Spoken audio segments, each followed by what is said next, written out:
만약에 이렇게 소중한 잠을 아예 자지 않으면 어떻게 될까요? 아예 안 자면? 잠을 아예 자지 네. 않는다. 실제로 기네스에서 여기 도전한 소년이 하나 있었습니다. 랜디 가드너라고. 안 자는 거예요?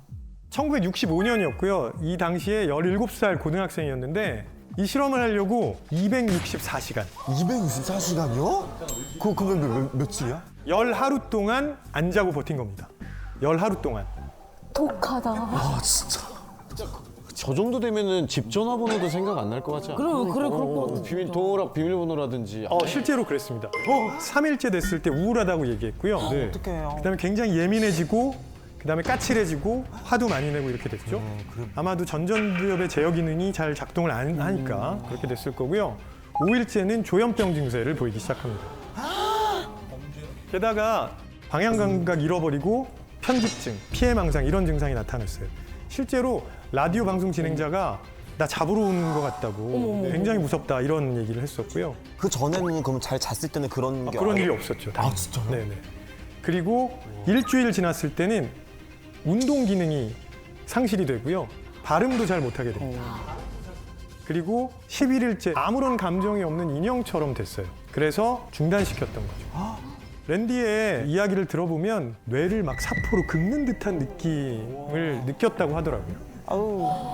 무섭다. 물론 다행스럽게도 이 실험이 끝난 다음에 한 15시간 동안 통잠 자고 나서 원래 상태로 돌아오긴 했습니다. 우와, 자니까 또 돌아오는구나. 잠이 얼마나 우리에게 중요하고 필수적인 행위라는 걸 정말 랜디 가드너가 몸소 보여준 거죠. 자, 그러면 11일, 264시간이라는 랜디의 기록은 이후에 깨졌을까요? 그걸 누가 어떻게 깼겠냐? 깰것 같은데. 안될 것 같은데요?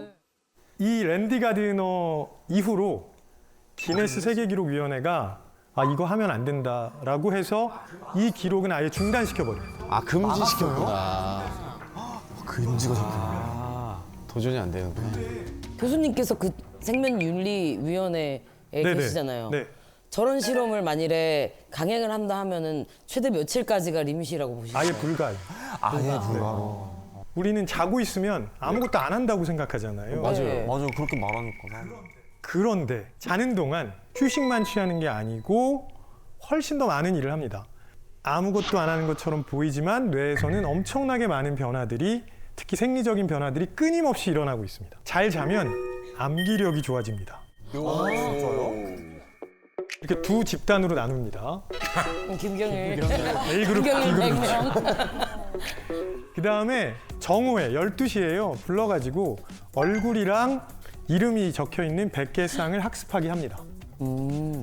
그리고 나서 시간을 쭉 흐르게 한 다음에 저녁 6시가 되죠. 네. 저녁 6시가 됐을 때 또 새로운 100개 얼굴과 이름쌍을 학습하게 합니다. 네. 자, 근데 A그룹과 B그룹은요, 차이가 하나 있습니다.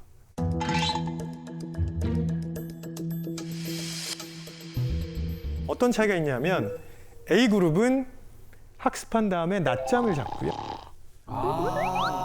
B그룹은 그냥 일상적인 시간을 보냈습니다. 다시 한번 불러가지고 얼굴이랑 이름이 적혀있는 카드를 이렇게 딱 보여드렸을 때 낮잠을 잔 쪽이 기억력이 20% 정도 높게 나옵니다. 빼놓네. 낮잠도 좋구나. 없네. 우리 뇌가 뭘 하고 있는지 그냥 봐도 아시겠죠? 네. 그래서 우리가 무언가를 학습하면 이 정보들이 일단 해마라는 곳으로 가거든요. 해마에 저장이 되고, 근데 해마는 임시 저장소예요. 그래서 오래 있을 수는 없기 때문에 심피질로 보내야 됩니다. 근데 이 심피질에 가려면 잠을 자야 됩니다. 필수네. 한마디로 간단하게 정리를 해드리면 수면이라는 건 새로 생성된 파일이 있으면 저장 눌러야 되잖아요. 그 저장 단추를 누르는 것과 같다고 생각하시면 좋겠습니다. 실제로 잠을 잘 자면 춤이든 운동이든 더 잘하게 됩니다. 진짜요? 능력이 향상된다는 말씀이세요? 네, 그렇습니다. 우사인 볼트 네. 아시죠? 우사인 볼트의 습관 중에 하나가 중요한 경기가 열리기 전에 낮잠을 자는 거예요. 물론 단순히 그냥 근육의 피로도를 줄이는 거 아니야 라고 생각하실 수 있지만 낮잠을 자면 그동안 운동 기술에 대한 기억이 향상됩니다. 그러니까 우리가 익혔던 기술을 일종의 루틴으로 만들어서 자동적으로 나오게 해야 되거든요. 이걸 수면이 해준다는 거죠. 그리고요, 잠은 우리를 창의적으로 만들기도 합니다. 왜 창의적이지? 잠이 창의성. 창의성을 떠올릴 만한 여유가 생기는 건가? 폴 맥카트니가 작곡한 비틀즈의 명곡 네네네. Yesterday 이거 있죠. 네네. 그 다음에 소설 프랑켄슈타인, 트와일라이트 이런 것들 공통점이 하나 있습니다. 잠에서 깬 직후에 만들었다는 겁니다. 아, 폴 맥카트니 어떻게 했냐면요, 침대에서 일어나는 순간 멜로디가 떠올랐대요. 그래서 바로 피아노로 달려가서 연주했던 게 바로 예스터데이였어요. 이런 거 말고도요, 과학사에서도 굉장히 중요한 사건이 하나 있었는데요. 이건 1865년에 독일의 화학자 아우구스트 케큘레라는 사람의 일화인데 벤젠의 분자 구조를 알아내려고 정말 노력을 많이 하고 있었거든요. 근데 그 당시에 그 어느 누구도 이걸 알아내지 못했어요. 그래서 계속 고민하다가 이제 잠이 들었죠. 근데 그 잠에서 꿈을 꿨는데 뱀이 자기 꼬리를 삼키는 꿈을 꾼 거예요. 이렇게 또아리를 틀면서. 거기에서 깨자마자 벤젠의 분자 구조가 뱀처럼 꼬리를 이룬 육각형이지 않을까? 그런 생각을 한 겁니다. 아 진짜? 신기하다. 이 발견 때문에 독일 산업에 엄청나게 아주 중요한 영향을 미쳤고 케큘레는 이후에 귀족 자기까지 받게 됩니다. 잠자야 신분이 상승하네. 아 잠을 잘 자야 돈 벌고 신분이 상승하네요. 내가 더 잤어야 되는데 진짜. 우린 반대로 돈을 벌고 신분을 상승해야 잠을 잘 수 있다고 생각했는데. 그 사람들은 각각 굉장히 고민을 많이 하고 있었던 거죠. 자기 직전에 굉장히 고민을 많이 하고 있다가 잠을 잤더니 그 꿈을 꾼 겁니다. 도대체 어떻게 그렇게 됐을까 하는 궁금증이 드셨을 거예요. 네. 우리가 이렇게 깨어 있잖아요. 그럼 우리가 무슨 생각이 떠올랐을 때 동시에 뇌 실행 제어 회로라는 게 같이 활성화되면서 내가 지금 한 생각이 현실적으로 실현 가능성이 있는지 없는지를 검사합니다. 그래서 일종의 평가 시스템이 되는 거죠. 이거는 괜찮은 생각이고 이런 생각 하지 마. 뭐 이렇게 하는 겁니다. 구분해 주는군요. 네, 알려주죠. 그러니까 이 평가 시스템이 계속 작동을 하니까 여러 가지 생각이 떠올라도 그게 그냥 묻혀버리는 거예요. 근데 잠을 자는 동안은 이 평가 시스템도 쉽니다. 그래서 이런저런 생각들이 막 떠오르는 거죠. 한마디로 말씀드리면 정제되지 않은 날것의 생각들이 마구마구 떠오르는 시간이라는 겁니다. 그래서 우리가 자는 동안 뇌는 이렇게 새롭게 받아들인 정보들 사이에 연결고리들을 만들고요. 그 다음에 자유롭게 연상도 하게 됩니다. 그러면 상호작용이 일어나면서 원래 있던 것도 새로운 각도에서 볼 수 있게 되는 거죠. 이게 바로 새로운 생각, 창의적인 생각을 하게 만드는 방법이거든요. 근데 문제는 뭐냐 하면 잠에서 일어나니까 기억이 안 나잖아요. 진짜 제일 아까워요. 진짜 많아. 그죠? 진짜 많아요. 요거 방법이 있긴 합니다. 됐다. 드디어 인류의 숙제가. 우리의 수면은 단계가 있거든요. 네. 그러니까 이제 잠을 자기 시작하면 곧 렘 수면이라는 단계로 들어가는데 제가 조금 전에 말씀드렸던 그런 일들은 렘 수면 단계에서 일어납니다. 자, 창의적인 생각을 하게 만드는 방법은 깨우는 거라 그랬잖아요. 네. 실제로 이걸 실험적으로 사용해 봤습니다. 와, 이것도 실험했어. 네네. 그게 바로 드림 인큐베이션이라는 방법인데요. 계속 생각을 하는 거예요. 그럼 당연히 자기 직전에도 그런 생각을 하겠죠. 네. 딱 잠이 들었을 때 렘 수면 단계에 가자마자 확 깨우는 겁니다. 좋은 거 맞죠? 그러면 그때 이제 우리의 그 실행제로 회로에 의해서 검사받지 않은 아이디어들이 마구마구 나오는 거죠. 그런 것들을 쭉 적어봅니다. 그런 것들 계속 적다 보면 괜찮은 아이디어들이 나오게 되는 거죠. 네. 그럼 창의성, 이게 뭘까요? 없던 거를 내놓는 일? 지금까지 존재하지 않았던 개념이라든지 글이라든지 소리라든지 이런 거를 이제 표현해내는 게 창의성이 아닌가. 보통 그래서 무에서 유를 창조한다 이렇게 많이 얘기를 하는데 창의는 없는 거에서 새로운 걸 만들어낸다기보다는 기존에 있는 것들을 새로운 시각으로 보는 거거든요. 그래서 우리가 완전히 하얀 도화지에 아무것도 없는 상태에서 그림을 그려나가는 게 창의다? 그게 아니라 내가 진짜 전문적으로 일하고 있는 분야에 축적된 지식이 있는 사람들이 창의적인 생각을 할 수 있는 거고요.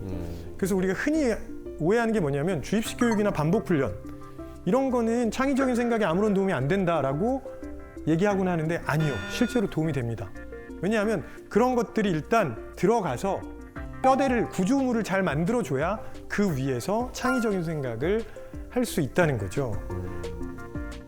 물론 오해하시면 안 되는 게 잠만 잔다고 창의적인 생각이 나오는 건 아니라는 거. 네. 잠자고 돈 벌려고 그랬는데 안 됐다. 이제부터는 궁금증을 좀 해결해 드리는 시간을 가져보겠습니다. 네. 일찍 자고 일찍 일어나는 게 좋다. O일까요? X일까요?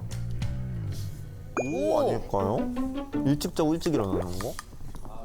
그때 자야 뭐 키도 큰다 그러고 뭐 오 아닐까요? 그래도. 속담도 있잖아요. 일찍 일어나는 새가 벌레를 잡는다. 네. 그쵸. 그러면서 야 속담도 있는데 일찍 일어나야지라고 말씀하시는 분들도 계세요. 가장 대표적으로 일찍 일어나셨던 분이 정주영 회장. 이분 4시에 기상하셔서 6시 20분이면 회사 본관에서 간부들과 조찬회의. 아 6시 넘어서요. 그러면 이제 이거를 정말 부지런하고 그래서 이런 사람들이 성공한다. 이 말이 틀렸다는 말이 아닙니다. 근데 이게 누군가에게는 정말 괴로운 일이었을 거예요. 맞아. 이게 맞으면 괜찮은데 누군가는 6시 20분에 좋지. 왜 그럴까요? 오해하시는 게 뭐냐면 이거는 내가 연습하면 된다 아니고요. 사람들마다 각자 본인의 수면 주기가 있습니다. 오, 신기하다. 연습한다고 안 되는 거구나. 그래서 그 수면 주기에 따라서 잘 시간 정도가 되면 체온이 슬슬 떨어져 가기 시작하고요. 잠든 다음에 한 2시간 정도 됐을 때 체온이 가장 많이 내려갑니다. 그래서 이 리듬을 따라서 주무셔야 돼요. 왜냐하면 우리가 자던 안 자던 간에 이 리듬은 계속 반복되고 있거든요. 이게 대략 24시간보다 조금 긴데 이게 이제 최고점과 최저점이 있겠죠? 사람들마다 다 다른 겁니다. 그래서 어떤 사람들은 이른 낮에 최고 수준의 각성 상태가 되는 반면에 밤이 되면 일찌감치 졸린다. 흔히 말하는 아침형 인간이죠. 아침형 인간이 한 40% 정도 되고요. 또 어떤 분들은 저녁형 인간. 그래가지고 늦게 자야 되고요. 심하면 오후에 일어날 수도 있습니다. 자기 시간이 있군요. 네. 이게 다 다르거든요. 그러니까 내가 부지런하지 않다 이렇게 생각하실 필요는 없습니다. 본인마다 타고난 리듬이 있다는 거잖아요. 근데 우리 사회는 그걸 무시하고 그냥 아침형 인간의 유리한 방향으로 돌아가고 있습니다. 맞아. 그러니까 저녁형 인간한테는 너무 부자연스러운 거예요. 그러니까 힘들죠. 그리고 이게 건강상의 문제로도 이어질 수 있습니다. 아니 이게 처음부터 아예 모두 다 아침형 인간으로 태어났으면 별 문제가 없을 텐데 왜 인간이 이렇게 다양한 수면 주기를 가지고 있도록 되어 있을까요? 예를 들어서 인간이 모두 다 아침형 인간이면 밤에 인간이라는 종족이 취약해집니다. 맞네. 네. 이 생존에 아주 위험한 상태가 될 수밖에 없어요. 그래서 아침형 인간과 저녁형 인간으로 분리되어 있으면 취약한 시간대를 줄일 수 있다는 거죠. 그러면서 각자 필요한 시간에 자고 서로를 지켜주는 겁니다. 그래서 어떤 사람은 DNA에 넌 일찍 일어나야 돼. 어떤 사람은 DNA에 넌 늦게 자고 늦게 일어나. 이렇게 새겨져 있는 거예요. 그러니까 단순히 저녁형 인간이 게으른 사람이다. 이건 잘못된 표현이죠. 맞아요. 이 편견 깨야 돼. 네, 그래서 그냥 각자의 시간형에 맞게 이렇게 좀 융통성 있게 일정표를 만드시는 게 중요하고요. 이걸 위한 사회적인 고민도 좀 필요하지 않을까 싶습니다. 네. 자, 우리가 얼마나 자야 하는지에 대한 고민은 혹시 해보셨습니까? 몇 시간 정도 자는 게 맞을까? 그건 모르겠어요. 연령대별 적정 수면 시간입니다. 오래 자야 되네. 청소년은 8시간에서 10시간 정도 자야 되고요. 심지어는 청소년은요. 수면 주기가 성인이랑 달라서 밤 1시는 돼야 잠이 오거든요.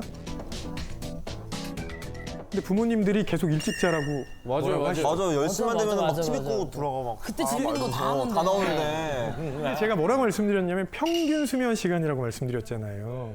평균의 함정이 있는 거죠. 덜 자도 되고 네, 더 자도 되고. 네. 누군가는 이거보다 덜 자도 되고요. 누군가는 더 많이 자야 된다는 거죠. 조금 짧게 자는 사람들을 숏 슬리퍼, 길게 자는 사람을 롱 슬리퍼라고 하거든요. 근데 이 숏 슬리퍼, 롱 슬리퍼는 유전자의 영향을 받습니다. 엄마한테 갖고 옵니까? 아빠한테 갖고 옵니까?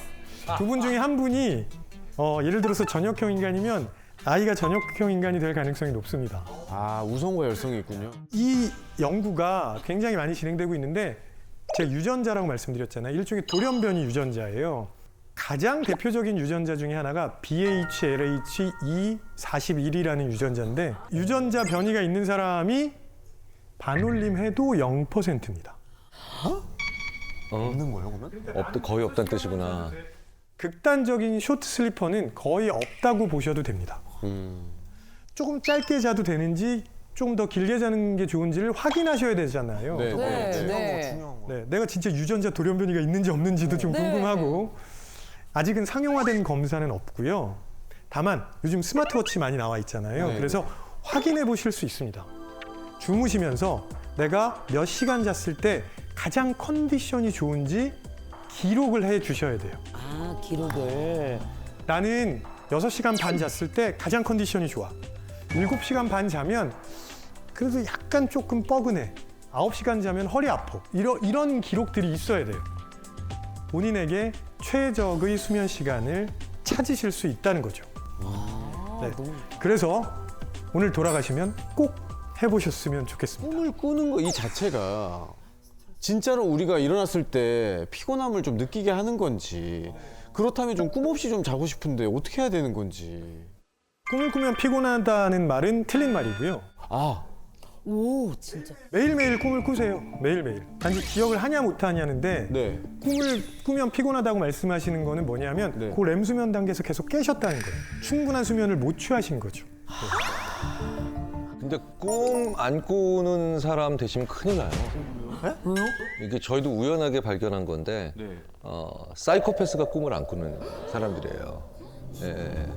그러니까 이게 우연하게 밝혀진 건데 사이코패스의 뇌가 정상인의 뇌나 평범한 사람들의 뇌와 뭐가 다른가 많이 연구했을 거 아니에요. 근데 거의 차이 없는데 유난히 편도체가 약해요. 편도체가 꿈꿀 때 많이 활성화돼요. 근데 이게 불안하고 스트레스 받게 만들기도 하지만 이게 예를 들자면 교감 능력도 상당히 관련이 있어요. 네. 그리고 우리는 편도체를 사이코패스와 달리 가지고 있으니까 꿈을 꾸신다면 또 일하러 간다 생각하지 말고 내 편도체가 열심히 일을 해주고 있구나 이렇게 해주시면 돼요. 네, 편도체야 고마워. 네, 사이코패스가 되시는 것보다는 말이 너무 심하신 거 아닙니까? 난 교수님? 웃으면서 그렇게. 교수님 좀 무서운데요? 아, 맞습니다. 사이코패스라는 것보다는 뭐, 예. 저는 제가 잠을 잘 못 자다 보니까 항상 아침에 좀 피곤하거든요. 항상 그 노곤한 시간 있잖아요. 밥 먹고 나서 살짝 잠이 올 것 같기도 하고 뭐 약간 이런 시간대 근데 또 못 자겠는 거예요. 왜냐면 지금 자버리면 난 이따 분명히 못 잘 거야. 라는 그 생각 때문에 또 잠을 못 자고 또 막 계산책을 나가든 무언가를 하든 근데 그 능률이 다 떨어져요. 뭐 계산책을 하는 건지 뭐 걔가 나를 산책하는 건지 뭐 그것도 헷갈리고. 그것도 헷갈리고 막 뭐 내가 지금 작업을 하고 있는 건지 뭔지 막 모르겠어. 근데 자면 안 될 것 같아. 낮잠은 주무시는 게 좋습니다. 아 자요? 네. 우리나라 사람들은 그냥 일찍 자고 일찍 일어나야 된다고 머릿속에 딱 박혀 있거든요. 맞아요. 너무 그리고 밤에 자고 아침에 일어난 거다. 그러니까 한 번 자는 거다. 이걸 단상 패턴이라고 하는데요. 우리 인류가 단상 패턴으로만 잠을 자는 종족이 아니었어요. 예, 꽤 많은 경우에 이상 패턴. 이상 네. 패턴. 그러니까 잠을 2번 자는 거죠. 밤에 길게 한 번 자고 오후에 짧게 낮잠을 자고. 오. 문화적인 영향이 아니고요. 생물학적으로 그렇다고 생각하시는 게 맞을 거예요. 그래서 여러 나라에 낮잠 문화가 있는 거예요. 중국이랑 베트남 낮잠 자잖아요. 맞아 꼭 있다고 하는데. 이 중국이랑 베트남뿐만이 아니고요. 잘 알고 계시는 시에스타, 남미 혹은 지중해 연안 이런 데 시에스타라는 낮잠 문화가 있거든요.